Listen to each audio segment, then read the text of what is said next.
Assalamualaikum warahmatullahi wabarakatuh. Halo semuanya, saya Nur Hidayati dari Institut Agama Islam Uluwiyah Mojosari Mojokerto, Prodi Ekonomi Syariah. Di sini saya akan berbagi wawasan mengenai pandangan ulama tentang asuransi. Bagaimana ulama membicarakan tentang asuransi? Kita akan membahas pada slide selanjutnya. Nah, dari sini ulama ada juga berpendapat bahwa asuransi itu haram.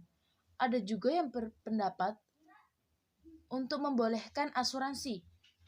Adapun juga yang mengatakan bahwa asuransi sosial dibolehkan, sedangkan asuransi komersial diharamkan.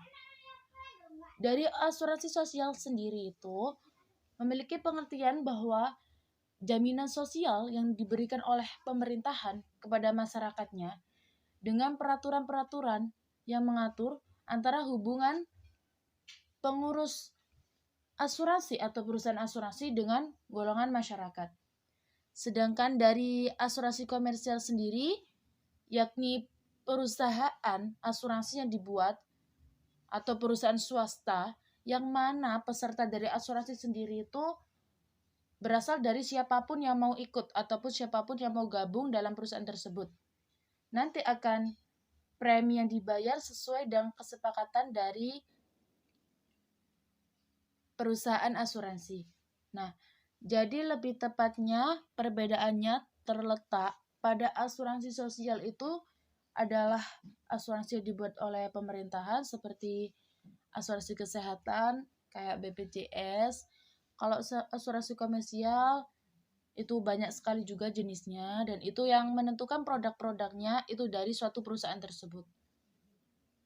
Nah,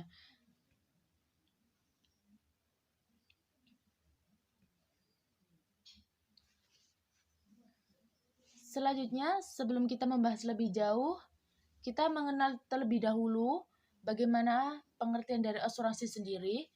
Saya mengambil dari Undang-Undang Nomor 1 Tahun 1992 yang tertulis bahwasanya asuransi adalah perjanjian antara dua pihak atau lebih, di mana pihak penanggung mengikatkan diri kepada tertanggung dengan menerima premi asuransi untuk memberikan penggantian kepada tertanggung karena kerugian, kerusakan, atau kehilangan keuntungan yang diharapkan, atau tanggung jawab hukum kepada pihak ketiga yang mungkin akan diderita tertanggung yang timbul dari suatu peristiwa yang tidak pasti, atau untuk memberikan suatu pembayaran yang didasarkan atas meninggal atau hidupnya seseorang yang dipertanggungkan.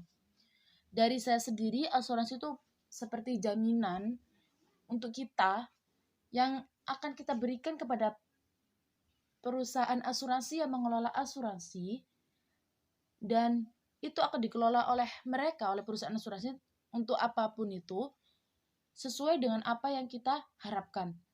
Apabila kita mengambil dana yang kita berikan kepada perusahaan asuransi sendiri, itu kita bisa dapatkan. Tergantung pada syarat-syarat yang berlaku dalam suatu perjanjian antara penanggung dan tertanggung gitu. Jadi jaminan itu kita berikan untuk kita kelak, kehidupan kita kelak di masa yang akan datang. Karena kita tidak tahu apa yang terjadi di masa yang akan datang. Selanjutnya asuransi terbagi menjadi dua jenis, adapun asuransi konvensional, ada juga yang asuransi syariah. Asuransi konvensional sendiri merupakan sebuah sistem berupa transfer of risk, yaitu pemindahan resiko dari peserta atau tertanggung ke perusahaan asuransi atau penanggung, sehingga terjadi transfer of fund, yaitu pemindahan dana dari tertanggung kepada penanggung. Jadi lebih sering menyebutnya dengan akad jual beli, atau kita memberikan kepada perusahaan, berarti kita sudah menyerahkan dana yang kita berikan kepada perusahaan, sehingga dana tersebut sudah menjadi hak milik dari perusahaan, dan sebagaimana perusahaan berhak untuk mengelola dana tersebut, sedangkan kita sudah tidak menjadi hak milik dana tersebut. gitu. Dan peraturan-peraturan pun sudah ditentukan oleh perusahaan asuransi sendiri. Sedangkan contoh dari asuransi konvensional sendiri di Indonesia sudah ada Manulife Indonesia, Prudential Indonesia, Allianz Indonesia. Dan selanjutnya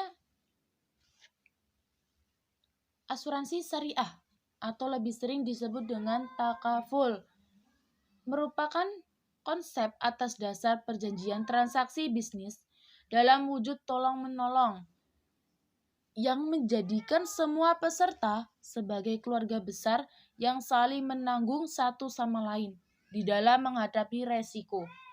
Jadi, dalam asuransi syariah sendiri ini, peserta yang memberikan dananya kepada perusahaan itu akan diberikan pilihan untuk apa dana tersebut diberikan.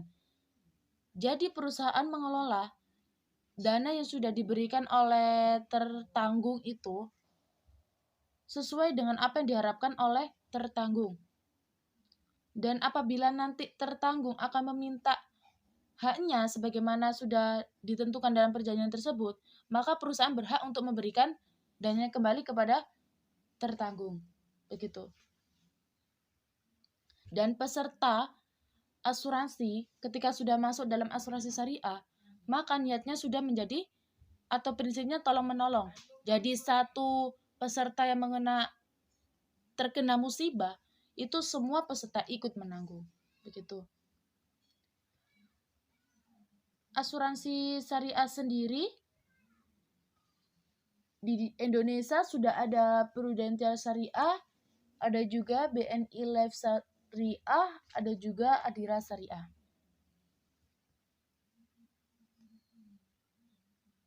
Nah, sekarang kita membahas tentang pendapat ulama yang mengharamkan asuransi. Bagaimana ulama yang mengharamkan asuransi? Kita akan membahas bahwa asuransi itu haram dalam segala macam bentuknya, termasuk asuransi jiwa. Nah, hal tersebut dikemukakan oleh Sayyid Sabiq Abdullah Al-Khalqi, Mufti Yordania, Yusuf Qardawi, dan Muhammad Bahil Al-Muti, Mufti Mesir. Pendapat tersebut dikemukakan dengan alasan-alasan, yakni asuransi sama dengan judi. Asuransi mengandung unsur-unsur tidak pasti atau tidak jelas. Asuransi mengandung unsur riba atau bunga. Berarti mengambil keuntungan dari suatu transaksi tersebut dalam asuransi. Asuransi mengandung unsur pemerasan karena pemegang polis atau surat keterangan antara yang mau asuransi dengan perusahaan asuransi, apabila tidak bisa melanjutkan pembayaran, preminya, biaya yang harus diberikan pada perusahaan, akan hilang premi yang sudah dibayar atau dikurangi. Premi-premi yang sudah dibayar akan diputar dalam praktek-praktek riba. Asuransi termasuk jual beli atau tukar menukar mata uang tidak tunai.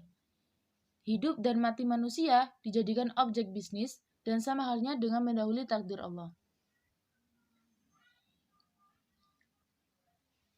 Sekarang tentang pendapat ulama yang membolehkan asuransi.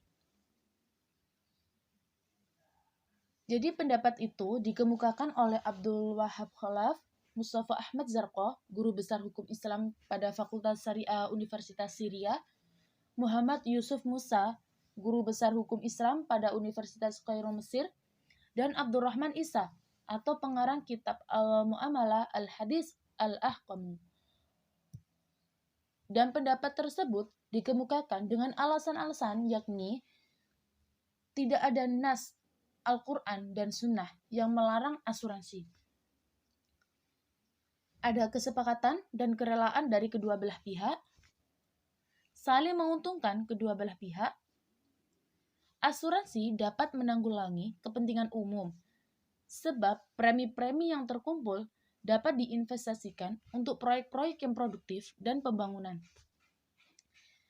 Asuransi termasuk akad mudharabah atau bagi hasil Asuransi termasuk koperasi atau syirkah ta'awuniyah. Asuransi dianalogikan, kiaskan dengan sistem pensiun seperti taspen.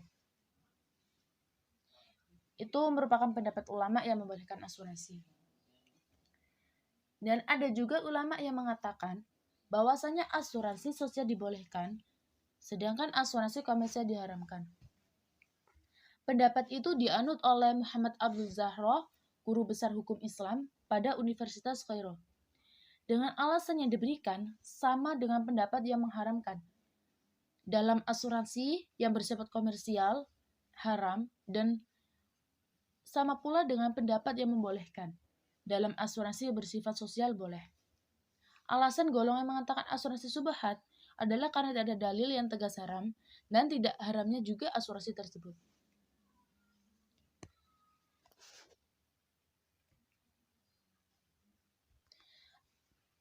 Sekarang kita membahas tentang perbedaan dari asuransi syariah dan konvensional sendiri. Dan itu merupakan hasil dari pendapat-pendapat para ulama. Yang pertama, yakni dalam akad asuransi konvensional didasarkan pada akad tadabuli atau perjanjian jual beli. Sedangkan dalam praktek asuransi syariah, akad antara perusahaan dengan peserta sudah jelas menggunakan akad jual beli atau tolong-menolong. Jadi harus jelas gitu. Yang kedua, adanya gharar atau ketidakjelasan yang terjadi pada asuransi konvensional. Hal itu dikarenakan tidak adanya batas waktu pembayaran premi yang didasarkan atas usia tertanggung.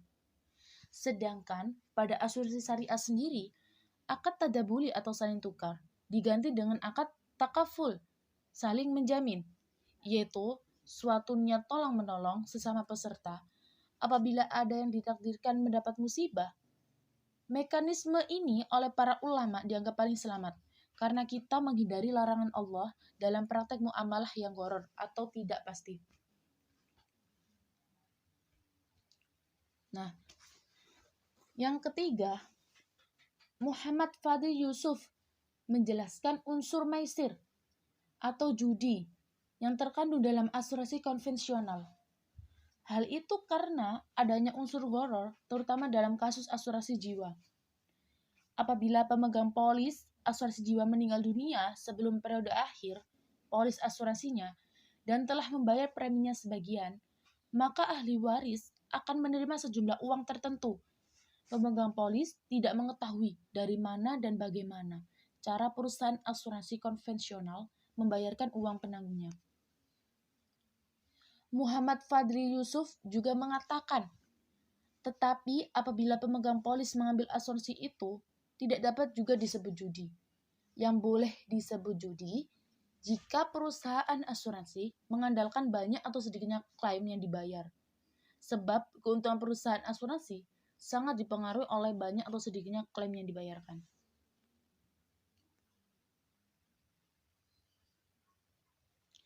Nah, yang keempat, dalam hal riba, semua asuransi konvensional menginvestasikan dananya dengan bunga, yang berarti selalu melibatkan diri dalam riba.